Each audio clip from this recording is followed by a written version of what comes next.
उत्तर प्रदेश में भारत जोड़ो न्याय यात्रा का सबसे बड़ा असर देखने को मिला। भारतीय जनता पार्टी को पेपर लीक के मामले में बैकफुट पर आना पड़ा, लेकिन अभी भी भारतीय जनता पार्टी ने उत्तर प्रदेश के युवाओं को पूरी तरह से जो न्याय है वो नहीं दिया है।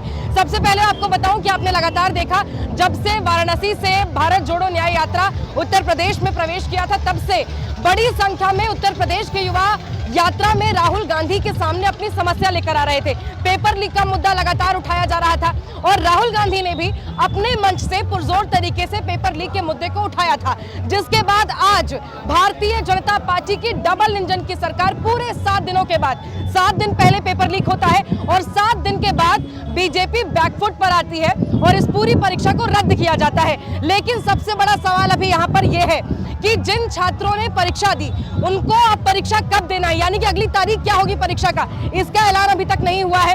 इसके साथ ही आपको बता दूं, भारतीय जनता पार्टी ने इस बारे में कुछ नहीं कहा। यह सुनिश्चित कौन करेगा कि अगली बार जब परीक्षा होगी तब उसमें उसका पेपर लीक नहीं होगा, यह सुनिश्चित करना जरूरी है। और तीसरे सबसे महत्वपूर्ण चीज, जो बच्चे अपना खर्चा देकर दूर दराज से परीक्षा देने आए, जिन्होंने परीक्षा का फीस भरा, अभी मैं बच्चों से बात कर रही थी, 400 रुपए फीस भरा, क्या फिर एक बार परीक्षा जब होगी तो फिर से फीस भरना पड़ेगा? तमाम जो चीजें हैं ये कौन सुनिश्चित करेगा?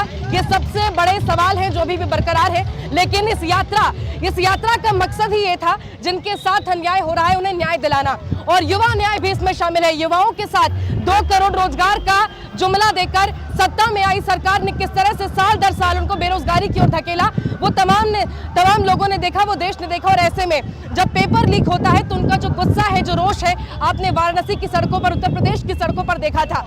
ऐसे में अब ये कौन तय करेगा कि फिर जब परीक्षा होगी तो उसमें उसका जो पेपर है वो लीक नहीं होगा? ये बड़े सवाल है जो अभी भी बरकरार है और उत्तर प्रदेश के युवा लगातार ये सवाल भारतीय जनता पार्टी से पूछ रही है। लेकिन राहुल गांधी ने साफ कर दिया है, जब तक इस देश में तमाम उन लोगों को न्याय नहीं मिल जाता जिनके साथ भाजपा की सरकार अन्याय कर रही है, वो ये यात्रा जारी रखेंगे, निरंतर जारी रखेंगे। वो सड़कों पर रहेंगे।